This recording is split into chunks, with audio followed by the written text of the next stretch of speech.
रहे हैं कि जनाब पाकिस्तान तहरीक इंसाफ ने तो कमाल कर दिया है, मतलब इवन बैरिस्टर अकील साहब भी कह रहे हैं कि अच्छी बात है, उन्होंने मुल्की मफाद के अंदर सब कुछ किया है। अतर काजमी साहब ने कहा मुल्की मफाद में किया है, नहीं मतलब पंचोता साहब ने कहा मुल्की मफाद में किया है, लेकिन मुल्की मफाद के हवाले से हुकूमत को भी तो कुछ ना कुछ करना चाहिए, वो क्यों नहीं कर रहे?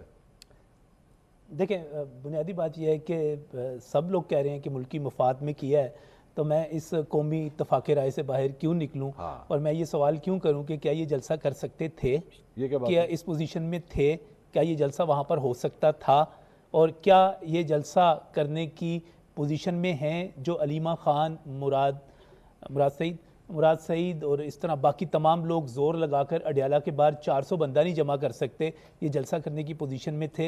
इन्होंने अपनी इज़्ज़त बचा ली, जान बचा ली, ठीक है, लेकिन मैं यहाँ पे एक मंसूर साहब बुरा ना मनाइएगा, पाकिस्तान तहरीक इंसाफ को एक तकरीब करके आपको कोई एजाज़ देना चाहिए, आपके एजाज़ में एक शाम मनानी चाहिए। जी, आपने इस वक्त पाकिस्तान तहरीक इंसाफ एक नॉन इशू है, आपने जिस तरह उसको जिंदा रखा हुआ है, और माशाल्लाह जितना आपका प्रोग्राम देखा जाता है या सोशल मीडिया पे जितना चलता है या टीवी पर जितना चलता है, आपने एक नॉन इशू को इशू बना के जिंदा रखा हुआ है। इस वक्त पाकिस्तान तहरीक इंसाफ इशू ही नहीं है, इस वक्त खान साहब की आंख का मसला इशू ही नहीं है, उनका ट्रीटमेंट हो रहा है, उनका इलाज हो रहा है, इस वक्त इश्यूज कुछ हो रहे हैं। एक तो खैर जो पाकिस्तान की एक सफारती, चले मैं उसकी बात नहीं करता, मैं उसकी बात नहीं करता, वो आपने जो बड़ा जबरदस्त किस्म का इंटरव्यू किया उसका मुझे पता चला, अभी मैं उसको उस पर भी बात, उस पर क्या करनी बात, उसको मैं सुनूंगा, लेकिन मैं इस वक्त इश्यूज जो है ना कुछ हो रहे हैं। इस वक्त इशू ये है कि अभी अतर ने भी बात की, इस वक्त इशू ये है कि लोड शेडिंग, लोग परेशान हैं, टका के लोड शेडिंग है। अब मैं इस पे एंगल बताऊं आपको,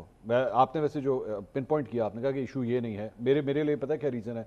मैं ये बैरिस्टर अकील साहब हमारे साथ, नहीं आपने अपना टॉपिक खुद सिलेक्ट करना है, मैं जाहिर है मैं आपको बैकग्राउंड बता रहा हूं, मैं बैकग्राउंड क्यों बता रहा हूं, ये ना समझिएगा मैं कोई आपको टॉपिक सजेस्ट कर रहा हूं, बैकग्राउंड क्यों बता रहा हूं कि ये जो इतनी अच्छी अमन की कोशिशें हो रही हैं, सब कुछ हो रहा है, ऑपोजिशन अपना जलसा मनसूख कर रही है, हुकूमत उसे खराज तहसीन पेश कर रही है, this is very good atmosphere, है ना, एक अच्छा एटमोसफेयर है मुल्क के अंदर, एक अच्छा एटमोसफेयर बन रहा है, एक गुफ्तगू चल रही है।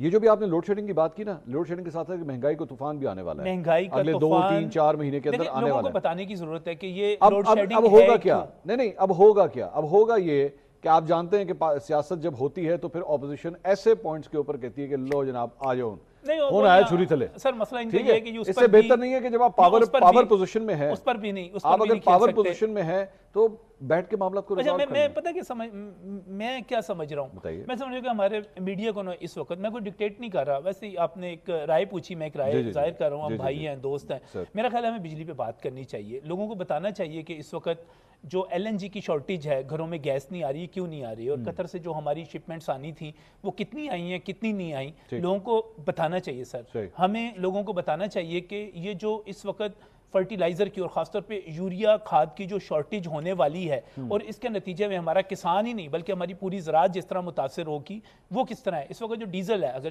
गवर्नमेंट एक्सपोर्ट कर रही है किसान को, लेकिन डीजल जितना महंगा है और जिस तरह गंदम की जो कटाई है या उसके बाद कपास का, मेरी नजर में ये बड़े इश्यूज हैं। अभी आप देखिएगा, अब आपने दे दिया ना, ये आपने पूरी लिस्ट बता दी आपने कि ये LNG, डीजल, पेट्रोल की कीमतें, महंगाई, इंटरेस्ट रेट बढ़ेगा, लोड शेडिंग हो रही है, देखना नहीं मैं पंचोता साहब, ये सारी चीजें आने वाली हैं चंद महीनों के अंदर, इसमें गवर्नमेंट को आप सपोर्ट करेंगे?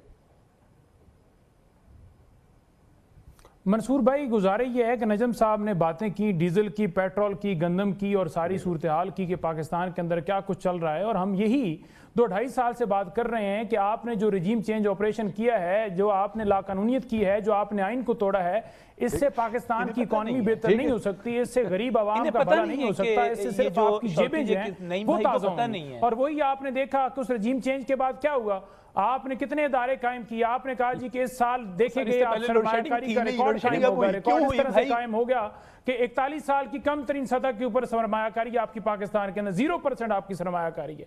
आप कभी किसी मुल्क से कर्जा लेते हैं, कभी आप किसी मुल्क से लेते हैं, कभी आप किसी बैंक की जो है वो देते हैं, गारंटी देते हैं कि हमें चाइना कर्जा दे दे, तो इस तरह से तो नहीं मुल्क चलते। मुल्क चलते हैं कानून से, मुल्क चलते हैं अमन से, मुल्क चलते हैं कि आपके हुक्मरान लीडर जो हैं जिनको आवाम चूज करे वो आपके रिप्रेजेंटेटिव्स हों। हमें हमेशा गद्दारी के सर्टिफिकेट्स बांटे जाते हैं कि ये मुहिब वतन नहीं है, ये गद्दार नहीं है, और आज ये तारीफें कर रहे हैं कि जी बिल्कुल वाकई इन्होंने मुल्क की मफादात को बेहतर समझा। आप बताएं, आपने कब मुल्क की मफादात को बेहतर समझा? जिस वक्त OIC कॉन्फ्रेंस बुलाई जा रही थी इमरान खान साहब की तरफ से, उस वक्त आपको चढ़ा हुआ था कि बिल्कुल जी अदम एतमाद आना चाहिए, हम देखते हैं कैसे OIC कॉन्फ्रेंस होती है। जब 48 वज़राए खारजा पाकिस्तान में आए थे, उस वक्त आपको भूल गया था कि आप उस वक्त तारीफ करें कि पाकिस्तान के समाज के ऊपर फतह याब हो रहा है। उस वक्त जब इमरान खान के दौर के अंदर जो है वो पाकिस्तान को सेहरा मिल रहा था हर सतह पर, चाहे बैनुल-अक़वामी सतह पर हो चाहे पाकिस्तान के अंदर हो, तो उस वक्त आप तनकीद करते थे और कहते थे कि इमरान खान की पॉलिसियां गलत हैं। उस वक्त जब अमेरिका का सदर लेटर लिखता था कि पाकिस्तान जो है किरदार अदा करे अफगानिस्तान वाले मसले के अंदर, और पाकिस्तान ने इमरान खान साहब की लीडरशिप के अंदर किरदार अदा किया, तो आपने कहा ये इजराइल का एजेंट है। ऑपोजिशन को भी सर, आपको क्या, आपके ख्याल में अभी से साथ लेके चलने की जरूरत नहीं है? क्योंकि नजम वली साहब जो इश्यूज बता रहे हैं, यस दीज आर देयर, और ये आने वाले चंद हफ्तों महीनों में बिल्कुल जिन भूत बन के जो है वो अवाम में जाने वाले हैं। लोड शेडिंग का अजाब तो ऑलरेडी हमने देख लिया पिछले चंद दिनों में, कम से कम लाहौर के शहरी जो हैं वो तो बहुत ज़्यादा सह रहे हैं। आपको नहीं लगता कि आपको ऑपोजिशन को भी ऑलरेडी ऑन बोर्ड लेना चाहिए इस मामले पे? देखिए, अगर आपको याद हो तो मार्का हक की जो इवेंट हुई थी, और उससे कई दफ़ा पहले भी बारहा दफ़ा वज़ीर आज़म पाकिस्तान जो हैं इनको मुज़ाकरात की दावत दे चुके हैं, और ये भी कहा कि इस्तेकाम पाकिस्तान के लिए जो है हमें, वो आपको 13 अगस्त की तकरीब थी शायद जिना स्टेडियम में, तो आपको याद होगी, उसमें बात की थी वज़ीर आज़म पाकिस्तान ने। उन्होंने कहा कि अब ज़रूरत है, अब वक्त है कि अपोजिशन हुकूमत के साथ मिल के इस्तेकाम पाकिस्तान के लिए जो इक़दाम उठाने हैं उसमें मिल के हम साथ चलें, ताकि माशी तौर पे, सफारती तौर पे, अल्हम्दुलिल्लाह सफारती तौर पे तो देखें अभी 1 साल भी नहीं हुआ, अल्लाह ताला ने पाकिस्तान को इतनी इज़्ज़त और पाकिस्तान की क़यादत को इतनी ज़्यादा इज़्ज़त बख्शी, मतलब इंटरनेशनली ट्रंप आपकी तारीफ़ कर रहा है, ईरानी जो डेलीगेशन थी और वहाँ पे जो लीडर्स हैं वो आपकी तारीफ़ कर रहे हैं, दुनिया के लीडर्स जो हैं वो पाकिस्तान की और पाकिस्तान की लीडरशिप की तारीफ़ कर रहे हैं।